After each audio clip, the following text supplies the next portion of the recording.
Over the last decade, there has been one shining beacon on the hill of epic space opera science fiction. If you like the genre and haven't been living under a rock during that time period, you probably already know that I'm talking about The Expanse by James S.A. Corey, a pen name for a pair of authors, Daniel Abraham and Ty Frank, that worked together on the project. In the books, the point of view character changes each chapter, and the two authors each write certain characters, not switching between them. They also switch the underlying book tone and genre from one book to the next, with the first being a noir detective story. They later have exploration stories, war stories, etc. These peculiarities have led the series to be a pretty unique experience. The authors were heavily involved in the production of the 6 TV seasons, which adapted the first 6 books, the first 3 by Sci-Fi and the last 3 by Amazon. It's been praised by no shortage of people for its nuanced political intrigue, well-realized characters, realistic depictions of the limitations of space travel, and generally engaging world. Also been praised for the absolute delight that is Shohreh Aghdashloo's interpretation of Undersecretary General Christian Avasarala. Do not put your dick in it. It's fucked enough already. The series ended with its 9th and final novel last year, and that conclusion was actually pretty satisfying given I was expecting utter disappointment after what the last great epic of our times gave us in Game of Thrones. Fans of The Expanse include George R. R. Martin himself and even Jeff Bezos. A snippet of Martin's review of the first book even ended up on the front cover of the paperback, and Bezos was personally involved in bringing the show to Amazon for the production of the 4th season onwards. If you haven't been primed to the series, here's a quick rundown. It's a couple hundred years in the future, and humanity has expanded to other chunks of the solar system. Mars is currently independent of Earth and has better technology in the defense of distance, but is still scared of Earth due to their overwhelming numbers. The relationship remains rocky at best. Left out in the cold and dark is the Belt, a smattering of space stations, asteroid bases, and mining colonies dispersed all over the ecliptic. The Belters have developed their own language, and maturing outside the gravity of Earth has caused physiological changes to them, making them incapable of ever returning to humanity's birthplace, because the gravity would literally kill them. Most everything in the Belt is owned by Earth-based megacorporations who exploit the Belters like chattel. Having undergone this treatment for a century or so at the start of the story, it's understandable that some of the Belters have turned to crime and terrorism against their Earth-based masters. Loosely organized as the Outer Planetary Alliance, or OPA, they're working to build their own sovereign nation. They face a similar advantage as Mars due to their distance, and they're able to commit guerrilla tactics, but suffer from a lack of organization and their distance from even each other, because the speed of light is still a limiting factor. Thus, the stage is set for a system-wide 3-party conflict. Some unknown agents destroy a Belter ice hauler and a Martian heavy battleship. A detective investigates a missing girl who's discovered something extraordinary that could change humanity as we know it. The survivors of the ice hauler find themselves in possession of a ship and some knowledge, and set about doing what they can to survive and get the truth out. The drama that follows over 9 novels, as well as the half-dozen or so novellas, is one that'll stick with me for the rest of my life. But the funny thing about books, and any media really, is that often one line will carve out a spot in your brain and take up residence for good. I have another quote of this kind from my favorite book I used in a groomsman speech I didn't end up having to give. Maybe that one's a video for another day. To not belabor the point any further, later in the series, years have passed, and an OPA group is writing what might be a last stand. The leader remarks to herself. There was a term she remembered from her early years, sahasmaut. She didn't know where the term came from, but it meant something like the pleasure you take in hardship. It was supposed to be a peculiarly Belter emotion, something that the inners didn't name because they didn't feel it. War and loss, the prospect of the oppressor's boot. There was a nostalgia to it. That pleasure you take in hardship is what stuck with me. Of course, I'd have to disagree with her. It's not solely a Belter emotion. It's one many of us feel, because we can volunteer for hardship.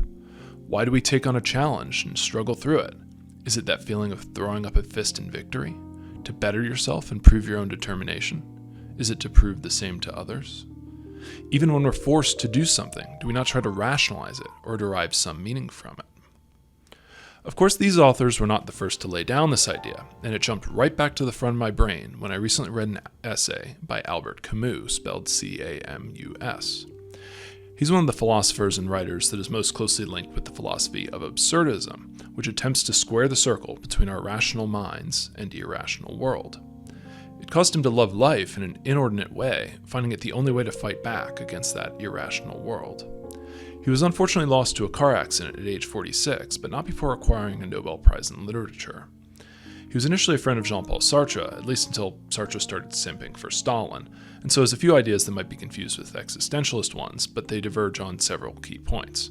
I'll leave looking into those differences as an exercise to the reader. In developing his philosophy, Camus decided to discuss it using the framework of a fiction developed some 2+ millennia before his day, when in 1942 he released The Myth of Sisyphus. It's a 24-page essay in total, but the conclusion is the only part that actually discusses Sisyphus, and it's just 2 pages. The remainder is a pretty strong repudiation of suicide ever being the right course of action, which makes his early death even more sad because of how much he lamented the early loss of individualities due to suicide. Car accidents should be no different in this respect. It's a dense read and heavily references other philosophers, so it's not the easiest thing to just pick up and dive into, but I still do recommend those last 2 pages to get greater context in the quote I'm about to read. It being written 80 years ago and translated to English from French 67 years ago means A, it's in the public domain, so just Google it to find a PDF if you want to read it, and B, I have no issue spoiling the conclusion of an 80-year-old piece of work that discusses a 2+ millennia-old piece of work. Most of you are probably familiar with Sisyphus' punishment, but for the unaware, Sisyphus was a Greek king punished by the gods for cheating death. After being allowed to leave the underworld to do one final thing on the surface, scolding his wife, hilariously enough, though it was a bit that she was in on, he was supposed to return, but upon seeing the beauty of the living world again, he went rogue and stayed with her to live another life until Hermes was dispatched to escort him back to the underworld to face his punishment. Thus, for his hubris in thinking he could outsmart the gods, Sisyphus is fated to push a boulder up a hill, only for it to roll back to the bottom once nearing the top. He is to continue this act for the remainder of eternity. The futility of this effort is often understood to be demoralizing. Camus, however, had a different view, finding Sisyphus to be the model absurdist hero. He concludes the essay by saying, "I leave Sisyphus at the foot of the mountain. One always finds one's burden again. But Sisyphus teaches the higher fidelity that negates the gods and raises rocks. He too concludes that all is well. This universe henceforth without a master seems to him neither sterile nor futile. Each atom of that stone, each mineral flake of that night-filled mountain, in itself forms a world. The struggle itself towards the heights is enough to fill a man's heart. One must imagine Sisyphus happy. Happy? He must be taking pleasure in the hardship just like the Belters do." So to finally wrap up my overly long exposition and get to my thesis, Get to the fucking point. why do we, fellow gamers, partake in the Sisyphean task of playing these ARPGs? I'll of course use PD2 as a reference here, but I imagine it applies to a lot of them. We start each season with nothing and slowly build up from, Greetings, stranger. I'm not surprised to see your kind here. all the way to a legend capable of challenging the gods of hell themselves, all on our own, much like Sisyphus did. He didn't kill them, but different versions of his deeds include him outsmarting Thanatos, Persephone, and Hades. He was a tricky man, despite not being as impressive as Odysseus in this category, but was one of a long list of impressive mortals in the Greek mythos. We eventually do defeat our gods, but defeating them is not the end of the journey. Onwards to scrolls that open portals to twisted levels of hell, and the gods' stronger reincarnations. We build and struggle, fight through bricking items with great potential, and days of mapping without a high rune. We fight against the people asking for offer, the nickels and dimers, the asshole spikes, and at times even the servers themselves, all to create a sweet pile of ones and zeros. And what do we get at the end of the season for our efforts? Senpai kicks the boulder right back down the hill. So we trudge back to the bottom, get a good grip, summon our strength, and joyfully start back in Act 1 again, tilting against that boulder like Don Quixote does windmills. Don Quixote is referenced heavily in the Expanse, by the way. The main character, James Holden, names his ship the Rocinante because it was the name of Don Quixote's horse. It ferries him to the next windmill.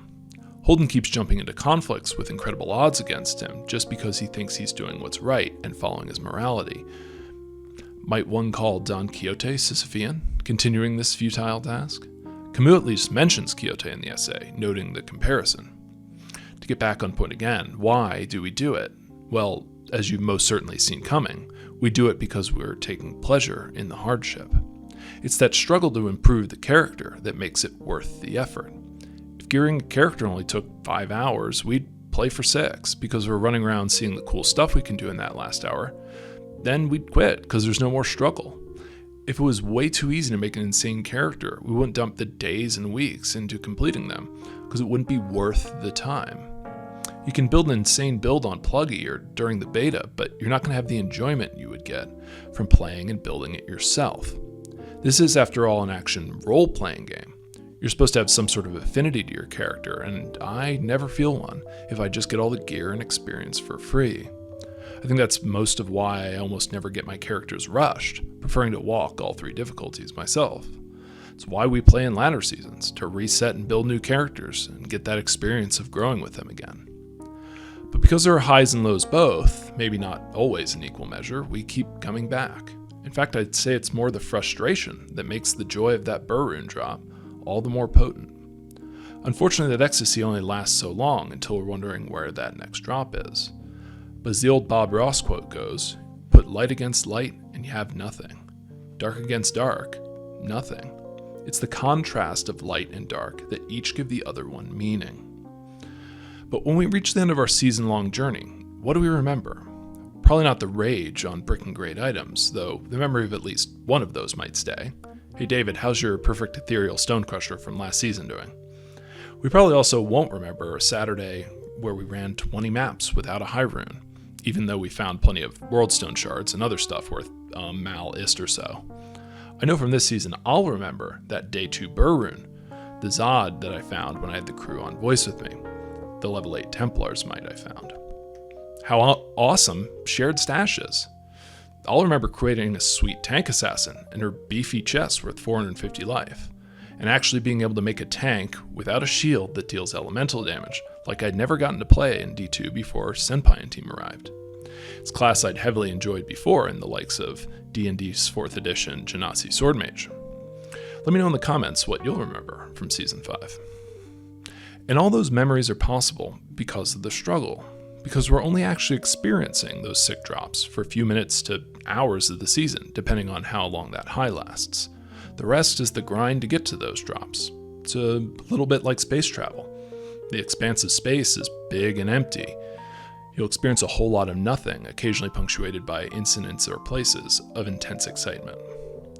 The struggle defines the joy of the game.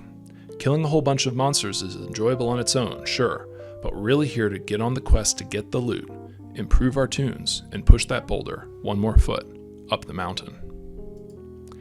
Anyway, that's about all the rambling I have for you today, but I can promise I'll keep throwing myself into the middle of interplanetary wars and incidents, pushing that boulder, tilting at windmills, and playing a wonderful mod of a 20-year-old video game.